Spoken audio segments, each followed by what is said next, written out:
Problem number 2 on trusses, so which is shown in the figure. There are two elements in this problem and three nodes. Node 1 and node 3 are fixed, meaning is the displacement along x and y direction at both node 1 and 3 are 0. So this concept will be used when we apply boundary condition, so using elimination method. So only displacement at node 2 will be getting.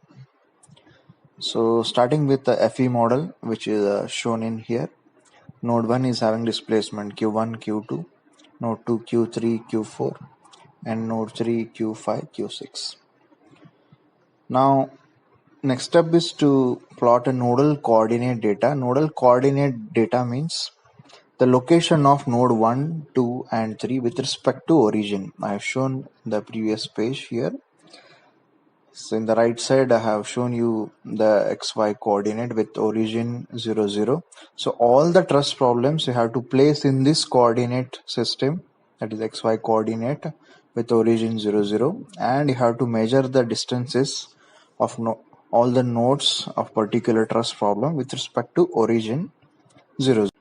So in the current question, so looking at the nodal coordinate data, node number 1 is having a distance of 900x distance, and along y direction it is 0.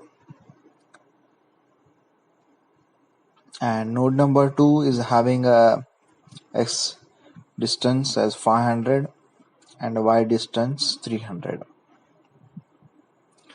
And node number 3 is having a distance x as 0 and y as 300. So this nodal coordinate data you can observe from the figure. Next step is to plot element connectivity table.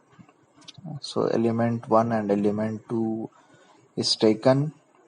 So this is very important. Initial node is starting with 1 and final node starting with 2 for element 1. So length of element is 500. So that is measured by applying a Pythagoras theorem, and directional cosines L and M are also calculated using the expressions. So minus 0.8 and 0.6 we obtained. Element 2, for element 2 starting node is that is initial node is 2 and final node is 3. So again you can apply Pythagoras theorem to find the length of element 2. So in this case it is directly given. So length of element 2 is also 5. Cosines L and M for element 2 is minus 1 and 0.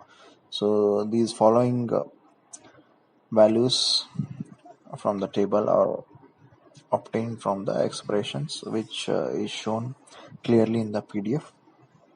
What are these directional cosines? How these expressions? So already discussed in the theory part.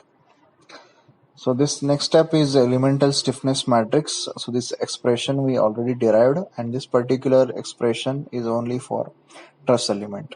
So apply this expression of elemental stiffness matrix for element 1 and element 2. So adding those matrices K1 and K2, so you'll be getting global stiffness matrix for a particular given truss problem, which is shown in the calculation part. Next is a global force matrix. At node 1 there is no force in the x and y direction, so F1, F2, 0, 0. At node 2 along x direction there is no force, so it is F3, 0. But along y direction F4, which is acting downwards, so minus 12 into 10⁻³ Newton. And again at node 3 there is no force along x and y direction, so F5, 0 and F6, 0. So continuing with the problem, equilibrium equation KQ equal to F, so writing in this form. Now since node 1 and node 3 are fixed, that is there is no displacement along x direction and y direction at node 1, so eliminate row 1, row 2, column 1, column 2.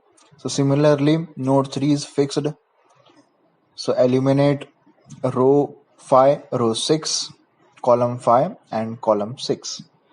So thus by applying that boundary condition, so we'll be getting displacements at node 2, that is Q3 and Q4, that is Q3 minus 0.2 mm, Q4 minus 0.683 mm. So these are the displacements at node 2. Now stress in each element, that is element 1 and element 2. Again, this expression of stress is already discussed in theory part. So by applying that, we got the stress in element 1 minus 99.92 MPa and element 2 minus 80 MPa. Next is to find the reaction forces. So already know you will get a reaction forces wherever it is fixed. So here it is node 1 is fixed and node 3 is fixed. So mostly you will get the values at that node only.